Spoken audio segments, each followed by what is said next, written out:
So what I think is so interesting about 13 Reasons Why is like every episode is so individualized, focused on one character because it's told from their perspective, whether it's like the tape or the trial when they're testifying in season 2. So they could really have, every person could really have their own theme. So how did the structure of the show affect the way you scored it? That was actually a huge part of it because it was so compartmentalized. Admittedly, my only other experience was coming from Billions from the other show. And so it was a very particular thing having each character kind of based on it, and allowed me to like, in a few different ways, each character could have their own aesthetic. They could have, whether it was organic or very synthetic, if it was hyper synth based or something else, or more piano or string. And it also allowed me to, when certain characters' themes would interact in particular episodes, I can kind of merge them in certain ways, which was kind of a cool thing that I didn't really expect to have happen, but just kind of naturally happened that way. But I think from the beginning, I went in focusing on, a couple of the main, Clay and Hannah, and some of the central stuff, particularly the tapes. And then the other characters kind of just incrementally through each episode popped out, and then at certain times kind of merged together. And yeah. Yeah, totally. I think the score, it really captures like the loss of innocence and like the hardships of adolescence, because it's like very light and ethereal at times, but other times it's kind of dark and nostalgic. Was that something you wanted to convey? Yeah, absolutely. There was right from the get-go trying to create something that felt innocent and childlike and off. The first theme that I was messing around with on the piano when I had read the script was the tapes theme. And it was just a bit off, but very simplistic. I really tried to focus on trying to get a very minimal, simple type of approach that felt heartfelt and childlike, and then there's something broken there. And I felt like that was a good template to kind of start from, a little like foundation that I knew would kind of carry me in the right kind of directions. Mm-hmm. Speaking of the tapes theme, I noticed, correct me if I'm wrong, but I noticed in season 2, the end credits of episode 4, it's a remix of that theme, is it not? Yes. And it's like, it's so like badass. Like, I don't know how else to describe it. Yeah. So like, how did you come up with that? I mean, honestly, I'd like to say that I have much more planned out than I do, and I definitely don't. Pretty much every episode just happens as I'm going through it, and things kind of just pop out, and you find a thread, and you kind of chase that thread. Sometimes, periodically, the showrunner will mention a particular thing happens later down the road, kind of just keep it in mind.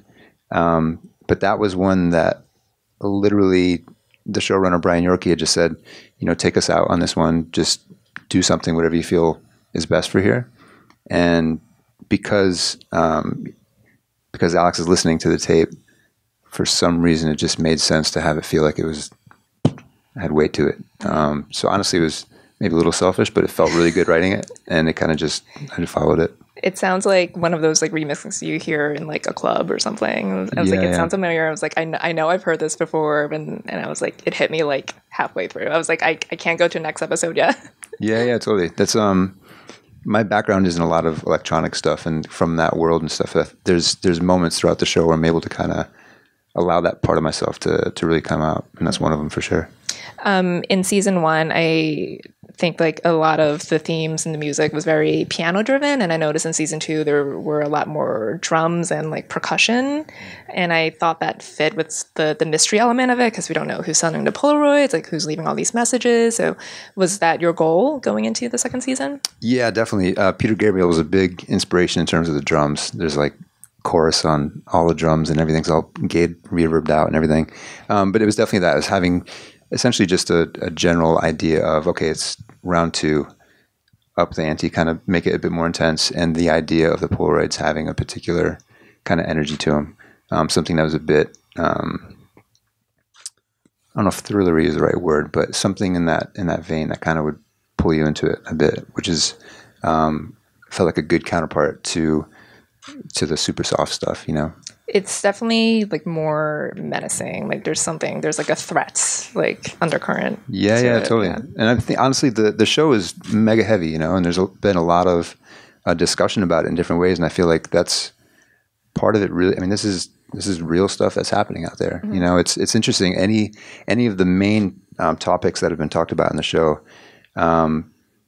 every single one of them. I know Brian Yorkie did a lot of research on all of it, and every single one of them are happening out there, no matter what the scenario is, and wanting to try to convey that in a very honest light, and hopefully is just trying to help that process along. Luckily, I had a showrunner. He was so supportive and rad and very. He was really clear with what he wanted, you know. So we had a really good back and forth on trying to hit those points.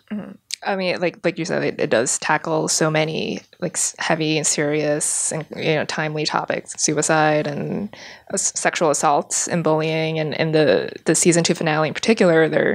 There's the assault scene, which is very hard to watch. How did you approach scoring that? Because there's this one like very long sustained note at a certain point during it.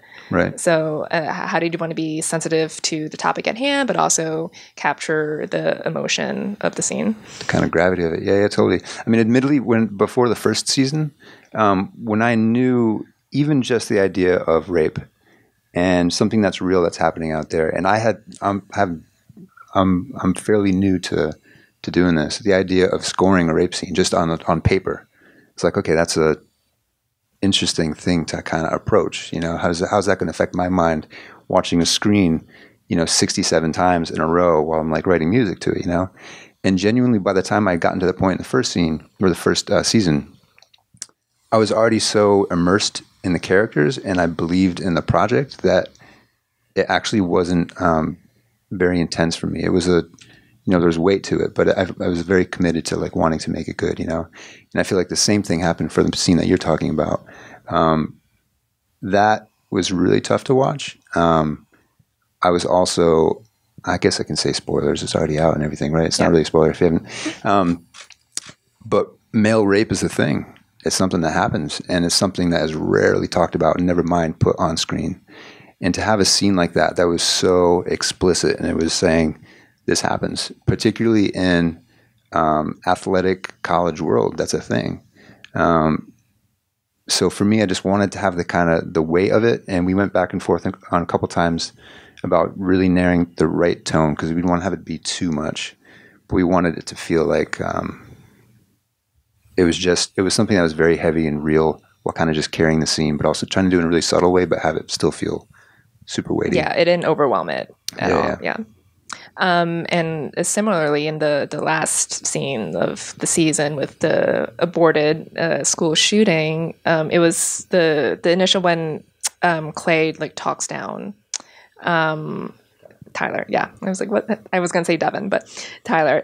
It's a very subtle score once again, and then when like Tony comes up with his car, it turns into this kind of like action like getaway thing, and then it dies down again once like they hear the sirens coming.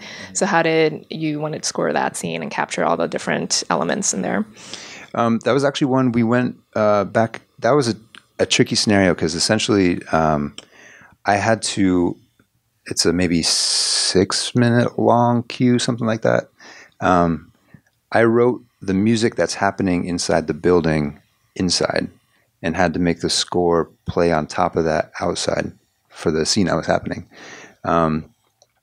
So essentially but I also had to make the music sound like it was actually dance music coming inside, like it was actually a prom thing happening there. So essentially it was having something super subtle, and my first instinct was to go a bit bigger, and Brian pulled me back. And the version we ended up going and using was super, super subtle, but essentially taking the music in the background, the club, everything filtered out, and it just sounded like it was inside of a building. But melodically, at a certain point, around a minute and a half or so, it merges with the score that's happening on the outside. And then the stuff that's happening on the inside becomes the kick and the bass and all the weight to the track. And the Tony part with the car and everything just feels like a natural progression to help the scene kind of bring it back down. But it was kind of I hadn't done that before. It was kind of a fun thing to do. It was a good challenge though. But for me, I wanted to also tie in what had happened. There was kind of like a gun theme for me in this season of trying to give the gun topic its own color. And so that was part of the ending scene for me, to try to merge that gun aesthetic with still some of the little bit of sweetness that was apparent in the whole season 2. Well, the show was just picked up for season 3 last week. So have you had time to think about what you want to do next season and build upon the music you've done from this past season? Like, we're going to hear a new instrument next season, building upon the drums. Yeah. Oh, there's definitely going to be more drums. I know that for sure. Not really. Honestly, I'm super, super visual, and I have a mild synesthesia, and I get really responsive to visual stimuli. And so when I see it, especially even just like strong cinematography, doesn't even need to have writing, but a strong scene that's shot in a really particular way will just inspire music to come out. So I haven't overly thought it. I'm sure the few weeks leading up to it, I'll start messing around with some synth patches and stuff. But it's probably going to be a little spontaneous, I think. They haven't told you anything yet, what they're thinking of, I have Brian? no idea. I know, I mean, just based on the story, you can have a sense, you know? But I have no idea. I didn't know about the second one after the first either, until I started working on it. I was like, whoa, okay, this is heavy. So it'll probably be a similar thing, I think.